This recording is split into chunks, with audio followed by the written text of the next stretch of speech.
In this video, I am going to be doing a basic mock-up video coaching review of myself shooting, seeing how many people have requested for me to review my own form and critique my own form of that video that I did shooting 70 meters for the first time in 3 years. So that's what I'm going to do in this video. For those of you that are new here, my name is Kaminski. I'm a two-time Olympic silver medalist in the sport of archery. I'm working to make this channel a great resource to all types of archery. So if you haven't yet, hit that subscription button and the notification bell. That way you're notified every time a new video is uploaded. I'd appreciate it. Okay, so like I said, many people have asked me to do a video coaching review of me shooting at 70 meters for the first time in 3 years. So if you haven't seen my video coaching reviews, this is essentially what I do. I respond to people's questions. They get to send me a video of them shooting, and then I critique it. So it'll kind of work for dual purposes today. And I think it's actually a pretty good idea of me critiquing myself shooting. So I'll start from the very beginning. As I said, I had not actually shot recurve at a target, like aiming on purpose at a normal target, since Vegas of 2018. That was in like January, early January, I believe, or late January rather. And then before then, I had really not shot until outdoor world championships. That was in Mexico, Mexico City specifically, and that was in late 2017. So it's been quite some time, at about 3 years to be exact, almost. So it was fun to shoot and fun to see the results. And so I'll go through my form and critique what I see, so that way you guys can kind of follow along with what I'm seeing here. It's very interesting to see a few things that have changed over the years with my form. As far as like critique goes, there are a few things that I can easily show you, especially from a couple of specific views of me shooting at 70 using the background as a reference point. This is the actual footage that I put on YouTube. If you haven't seen that video, by the way, I'll put a link in the description below, plus a card at the top, higher up. Can't point to it from this view. You check that out. It actually turned out pretty surprising. So what I'm seeing, if I were to critique myself, is as I'm coming back and I'm finishing my load. So this is my setup position. I have to set up much further back than most people because of my shoulder issues over the years. So that's totally acceptable that I have it, but as I go to start my loading sequence, watch the difference in movement here on my hand and wrist compared to my elbow and my shoulder movement. And you'll see that I first make an initial movement with my hand back and in, and then my elbow kind of has a slight delay, and so does my shoulder behind me. Funny. So watch. You see that slight delay there. I gotta go back in time. Now I'll do it in slow motion. Watch this first movement here. So it moves in unison. This whole piece is the first initial move, rather. Moving, but then now watch the ratio. This moves more than this moves. See it coming in like that, and then there's this movement around. And so what I'm seeing is I'm not necessarily directly connected to my back. I'm seeing a bit of a disconnect between my hands and my back, because I have a tendency to come back to here, and then as I'm coming in this last little bit to anchor, excuse the microphone, I bumped it, as I'm coming in, and then I move in like this instead of moving in like this with more rotation in my back. And the reason that that's happening, two reasons. One is I wasn't actually really loading entirely with my back, and two is I do have a bit of a limitation as far as flexibility goes lately. Very tight. I've been doing a lot of work and doing a lot of different things, and I haven't been shooting. So my shooting range of motion, my shooting flexibility is just not there. And, there is a bit of an issue as far as my range of motion is concerned. And another way that I can show you it is right here. This follow-through position is a lot more vertical of a, sorry, I bumped the mic, a lot more vertical of a hand position like or excuse me, it's a lot more parallel or level like this because I'm coming off and I'm twisting. And the reason is it's actually really difficult for me to maintain this. Flexibility, range of motion here is definitely not as good as it needs to be. And as I come around, I'm challenging the ability for those muscles to be free in my back. And, I did a proper warm-up before this video started, so I did do my best to break up a bunch of fascial adhesions, especially by doing passovers and things like that. I have a video already that I did a while ago with Heather, my wife, on proper archery warm-up. So if you haven't seen that video, I'll put a link in the description below as well as a card at the top over there, so that you can check that out because it's extremely important. However, it's the first time I've done it in basically 2.5, 3 years. So my fascial adhesions, my overall body condition isn't up to snuff like it used to be. So my range of motion is lacking a little bit there. So the hand rotation is definitely indicative of a limitation of flexibility and range of motion this way in the supination position, because that's when you can hold sup. This is pronate, this is supination. So the ability for me to supinate is not quite there, especially in the upper position like this in our release and follow through in archery. So it's a little difficult to get into that position, but overall not bad. But you can see I have that tendency to disconnect here in my back as I come into anchor. That can definitely cause some of the shaking, but also if you watch in this shot, the release, and by the way, I don't know why, this was the first time I was editing with two cameras. For some reason, I did not put the view of the target in this session here at 40 meters for whatever reason. But you can see this short release and just not a very dynamic shot because I wasn't really into my back a whole lot on that one. And that click, you see that hitch that I had?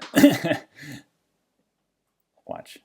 So what happened was the neighbor's air conditioner has a distinct click and it comes on, and I thought it was my bow click, and it's been that long. I'm not used to the clicker anymore. You can't hear it in this video, but that hitch there was from the air conditioner next door clicking on. Maverick's making an appearance again. Let's see here. I'll get back to me shooting. Mav, nobody wants to see that. So I'm definitely a bit shaky because I'm a bit hesitant, I suppose. Just really unsure. Again, this is I haven't shot in a very, very long time. Something that I want to show you, that was a very slow release. So that's what I just said. It's a little slow on the release. And so what I mean by that, because I've seen a lot of questions, what did I mean by a little slow on the release?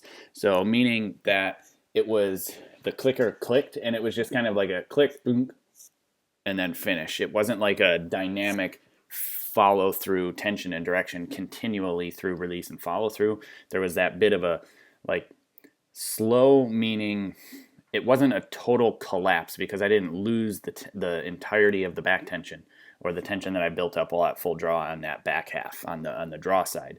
So what happened is essentially as I'm pulling, and say I was pulling 46 pounds or whatever it is that bow's set for, I don't remember. And when the clicker clicked, instead of continuing 46 pounds, it was kind of like 25 pound type of finish. So let's try to compare that shot from the previous shot. So this one is the slow release shot. And just watch the speed of the reaction of the hand. Very slow and relatively lazy. Especially like we'll do it one more time.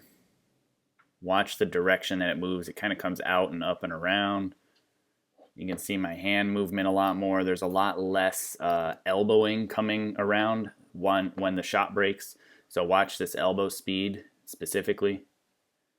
It's pretty slow compared to this shot. You see a lot more explosiveness coming around and behind me instead of that, like this kind of, not necessarily a pluck or a flyaway, but I'll go back really quick one more time so you can see the fast one and then the slow one. nice and good strong shot, good strong finish. But now watch this one. This is the slow one. Just kind of, there's a disconnect there. And what I felt was just a slow release. It's not an explosive release. And anything that's weaker on the release side will make you hit right. And that's why I hit right. Just not the greatest shot on earth. Now again, that one, I knew it was going to go right, just based on the release most likely, as well as just tension that I felt at full draw. So watch my bow arm. You'll see me kind of flick it to the left a little bit, because I'm trying to fight to push that tension into the middle, which it breaks towards the middle, and then I'm trying to give it that little bit of help. Not that it does, because the arrow's way gone by then, but I knew it was going to go right. So you can always tell when somebody makes a shot that isn't the best. Yeah, at least a top archer. You can watch their bow arm, and generally they're really going to want to, they're trying to manipulate small little things, and it may not be their whole bow arm thrown like that. It just might be like the shot breaks, and it's just this like little flick that they do, because they want that arrow to go in the middle really bad, and they know it's not going there. Because for me at least, the moment the shot breaks, the moment I let it go, I know where the arrow's going. I mean, I can tell you within this far on the target at 70 meters, unless there's wind, with exactly where that arrow is going to go. So I've just been doing it that long. Celebrating the first 10. Anyway, that shot, you'll see my release is, there's a hair stuck under the mouse, I couldn't move it. As the shot breaks, you'll see it's a much more linear release. It's like this comes in instead of around, and then the bow arm kind of goes towards the right. I just knew as the shot was breaking, or before the shot was breaking, that it was going to go to the left, or I was, and maybe potentially slightly aiming off, not necessarily on purpose, but I could feel that the tension was towards the left side of the 10 ring, and I wanted to make that little adjustment, and my subconscious just kind of took over and made that slight little adjustment with my bow hand going towards the right, and then a shorter, more linear release, which would also make the arrow go towards the right. So if you watch this one here, very different. Obviously holding long, very linear. That elbow didn't come around. I wasn't elbowing someone behind me. It's just one of those things, you learn it after shooting years and years, just experience. You can feel those little differences that make all the difference for whatever reason. It just, you can build up that feeling. The motor just started in the background. People are saying, oh, it's crazy that you had that much focus and ability and whatever. It's like, you have no idea the amount of craziness that happens, especially in finals events at tournaments. It's people bring noisemakers into the stands. They bring drums. They bring these like things that you see on New Year's. Specifically, one tournament that I went to, it was in Guadalajara for the Pan Am Games in 2011, I believe. I think it was 2011. Anyway, if anybody has like had a New Year's celebration and you have these little things, it's a stick, you hold onto the stick and you spin it, and it's got this little weighted thing that goes around, and it goes click, click, click, click, click, click, click, click. It's like a little clicker noisemaker thing that you just spin. Well, the ones that I've ever had were like little toys, the clicky things about this long and the stick's about that long, and it's, just this little lame little thing that makes some basic clicking. Well, in Mexico, they apparently have like 2 to 3 foot ones that are made out of wood, and when they're clicking it and spinning it, it's the loudest thing I've ever heard. People screaming and yelling at full draw, and for us at least, when we were shooting against Mexico in the finals for the gold medal, their crowd was screaming when we were at full draw and dead silent when they were at full draw, which is funny because I think, in my opinion, loud noises, as long as they are not going from dead silent to all of a sudden really loud, like the air conditioner clicking on in the background. That was an abrupt, distinct click and start from silent to relatively a loud noise, because it was a relay that was clicking, the contacts clicking, and I could hear that. Very similar to a clicker, obviously, so that threw me off. But you go from dead silence to a loud noise, is jolting. But when it's a continual loud noise, that continual click, click, click, that continual yell and scream and boo and whatever else, which I didn't find offensive because they're just supporting their home country, and that's fine, because I'm all in support of people liking and supporting their home team. I didn't find that offensive at all. Even the archers apologized. I was like, 100% expected, no big deal. I found it to be fun. We won anyway, so it's not a big deal.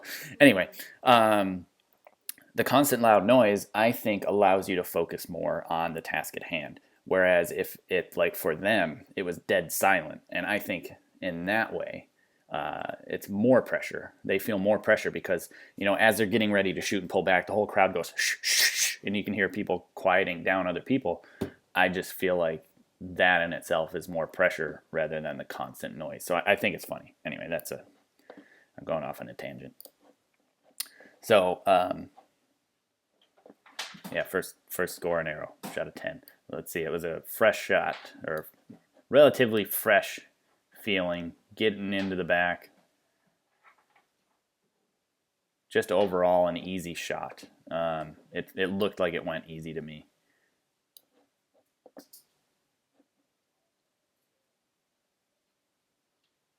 And see, that one for sure, just weak, very, very weak overall.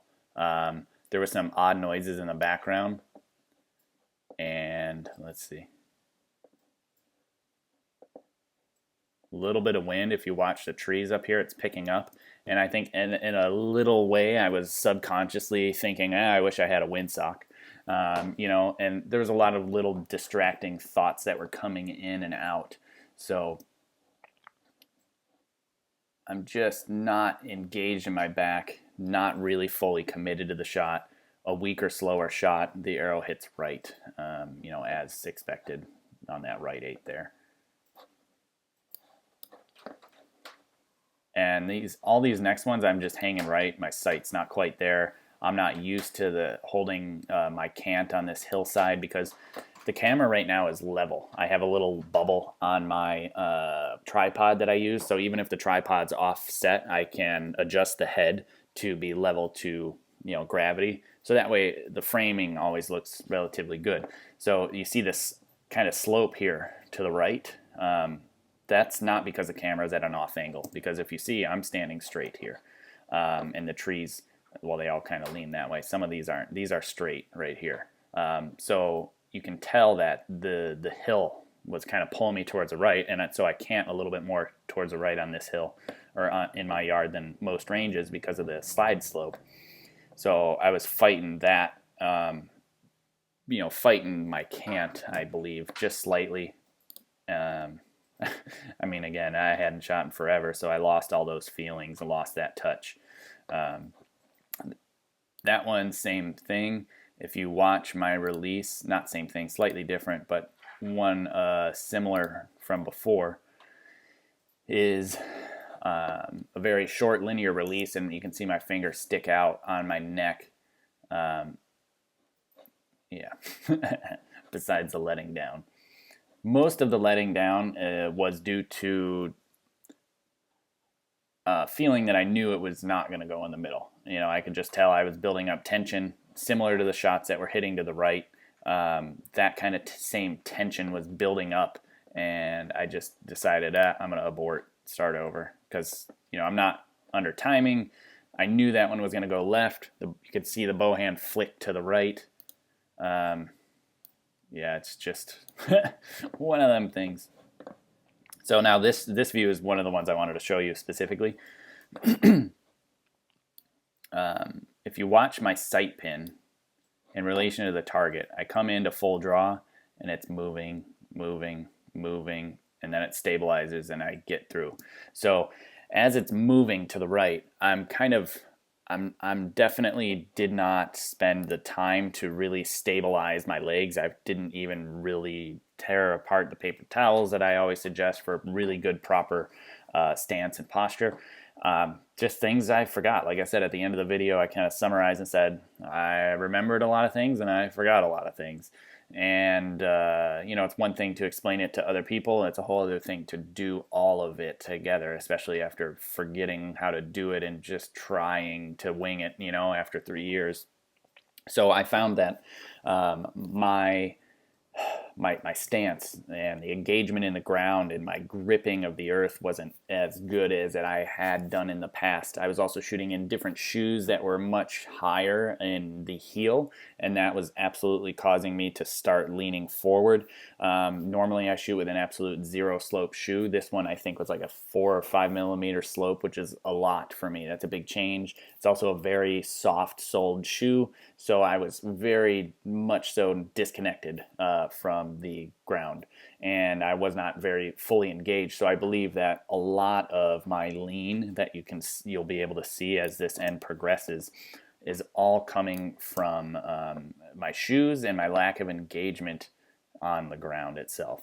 So you really see it now. Not when I pull back. Don't pay attention to that because that's just how I go through the draw cycle. You'll see that my hand will stay out and the arrow's pointing to the left of the target, and so is the stabilizer in the sight. And then as I pull back, this moves in and back. My bow arm does not move, but you can see my bow kind of kick towards the right and rotate towards the right as it should. So you'll see that kind of flick like that. But I'm talking this movement here.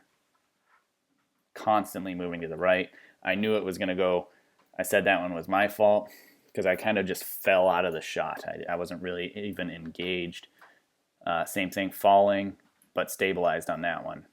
Still hit right, mostly because of me falling towards the right, falling forward, like I said. Also, I'm on a hillside. I dug my feet in a little bit to have level footing. But, seeing it from this perspective and seeing how much I was moving is kind of funny. But, again, all of those shots, all of these to the right, if I wasn't falling, they're more than good enough to be in the middle. Even that one, still to the right. And so that happening is just me continually realizing that I don't know why that one didn't show either. My editing skills, not so good. Whoops. Yeah, so that was the last arrow down there, low. And that's why I threw my bow hand up, I believe. Let's watch it again. Yep, I did. I knew it was going low. Just sat low. One of those things. It happens. Same thing, just my fault there. Again, there's a dunk dunk, like a two-step move in the hand there. Let's see if we can see it. It's not a very dynamic jump. It does go towards the target in the right direction, but there's a two move there going on. See that? One is the shot breaking. Probably I felt like it was going to head towards the right, and then I was like, hey, English. And so first move, second move, and I hit right.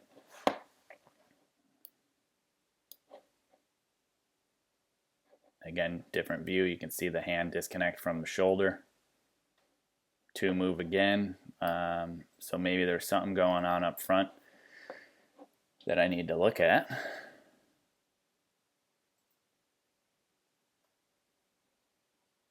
Let's see. That one was a good one. I even said there we go, but I hit low. I think I was pushing into the throat of the grip a little bit much. So I was talking about that I was not strong enough to, and that's actually what I'm talking about it right now. I'm not quite strong enough in that bow arm and shoulder and things like that just because I hadn't shot. I've been still exercising, not nearly as much as when I was shooting, but I just feel like that front half I was a little weak. And so I talk about in that video I was pushing low. I wasn't really pushing with the heel of my hand really strong. I felt that I was pushing a little bit into the throat of the grip like this, just kind of being lazy with my bow hand because I couldn't. It was tough, just out of practice.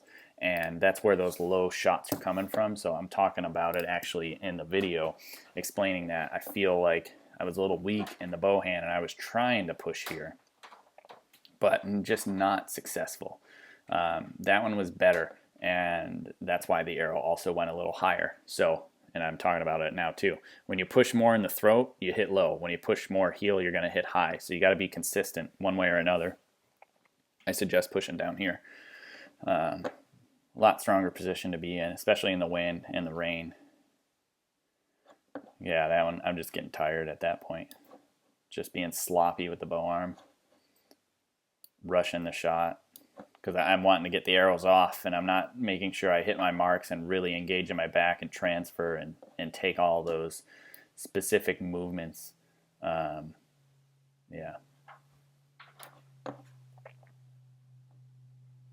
Again, you can see that from this angle. You can really see that disconnect of the hand over the back. Watch this movement. You see it come in without this moving around. It moves around after the fact. It's delayed. It's not ideal, and I wish it was a little bit more engaged in the back. Again, I feel like a lot of that is flexibility. The hand coming in, I'm not really engaging here. I feel like, and I kind of started talking about it, but I didn't say anything. I didn't say exactly what I meant. I feel that my scapula is just bound up and unable to move, and from the fascial adhesions and everything that's been going on over the last few years, I don't have that range of motion anymore because I haven't been shooting. So if I can shoot more and get more into my back there, it will help a whole lot.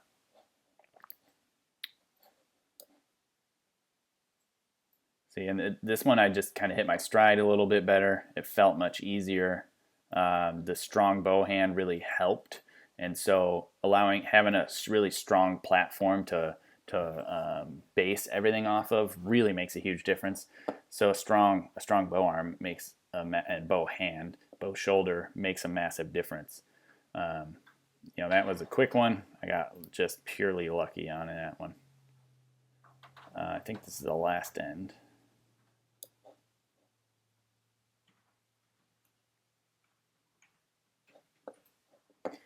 You can tell I knew it was going to head to the right, and based on the release, I was not happy with it. Threw my bow arm and said a little bit of English on that, and a lot of people have been asking, what's English mean? I don't know what it means exactly. I think it comes from pool, where you put English on the cue ball, you hit it on the side instead of the center, and so it spins, and you can make it move around things. You can give it backspin, you can give it topspin to do things. Pretty sure that's where English comes from. Could be wrong. It's just a thing you throw in the bow after the shot, trying to put English on the arrow to make it curve around and get back in the middle. I believe that's where it would come from if I had to guess. You can still see that move here versus there. CPU's a little overloaded at the moment. There it is. So one thing that I also notice, just funny, pulling the bow back with my mouth open, and then I close my mouth as I get to full draw. I would not advise to do that. What I would advise is close your mouth before you lift up the bow. And the reason that I say that is because then there's less things going on all at once. The less that happens all at once, the better you'll be able to notice when something is wrong or the change is going on. So if I'm coming in and drawing the bow back as I'm closing my jaw at the same time, there's two things going on there instead of one thing. If I had my jaw closed, I could feel my back better. I could feel my hand position, feel my anchor better, because then there's less things changing all at once. So it's definitely something that I would get rid of. I would not be closing my mouth right there. I'd have it closed the whole time. Don't know why, but it's open. Let's see that 8. What happened?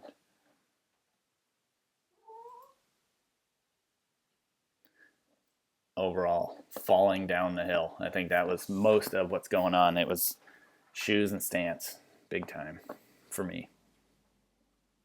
Probably stance more than shoes. Just weak, not aware of what I used to think about, and I think that's a big struggle. You can see I'm continually falling to the right. Really weird.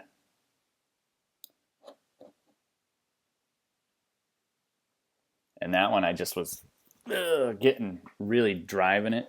That's what I'm talking about. A really strong finish. Yeah, see. But watch it. We'll shoot this shot and then compare the one afterwards. Watch this entire section from the center of my chest forward. Just kind of blown, like not super aggressive, just kind of Whereas this one, watch it. A lot stronger. I talked about I plucked it a little bit, but I was really driving forward. You'll see my explanation again as I review that. It's just, see? So what that is tension and direction. That's just me really focusing and hyper-focusing that front half. And then instead of just being balanced and kind of feeling something happen, trying to be 50-50, I was really just trying to drive forward and let the back half happen. You can get away with a lot more on the inconsistency back here if you're really strong in that bow side. And I'm naturally right-handed in everything. I shoot right-handed, right-handed, throw right-handed, do everything right-sided. And because of that, I believe, and so does Coach Lee, if you focus on the left side while you're at full draw, no matter what, your body's going to balance if you're naturally one-handed and you shoot that way. So even if you focus on the opposite side, because you're so dominant on one side like I am, you'll be very unlikely to overly compensate on the left side and do more on the left side. You'll actually be balanced 50-50, especially if you have, like I do, a subconscious, highly developed subconscious that knows how to shoot an arrow. You can see that even after 3 years, it was relatively easy. Nothing really that difficult other than the strength of it. I think the bow, if I had to guess, is between 46 and 48 pounds. I think it might be 47-ish. I don't entirely remember, to be honest, and it's not one of those things that I really even kept track of and data of, because that was my number one thing that I would adjust for with tune change to bring the arrow spine in. It was just crank the bow weight up or down to make it work, because I could do that. I had the ability and had the strength to go up and down weight without an issue. And as you can see, after not really shooting at all, trust me, I'm not even shooting bare bow pretty much at all anyway. A few arrows here or there, maybe every other week, Pretty much what you see me shooting on film is how much I've shot bare bow. It's not very much. I was for one point in time and stuff, but other business has picked up, so I've been unable to shoot a whole lot. I've been very busy, which is not a problem. I prefer that anyway. I just did all right with it other than struggling. There's a lot of weight. But I could do it with the general principles down. My body knows what it's doing. I would never recommend anybody just jumping in and shooting 46 pounds if you're brand new. You got to get some basic mechanics down, some basic form, basic structure, things like that. And it does take some time to develop. It takes a little bit of getting used to. And, it took me 10 plus years to get to where I am there and to have the ability to just pick up the bow and go right back to it.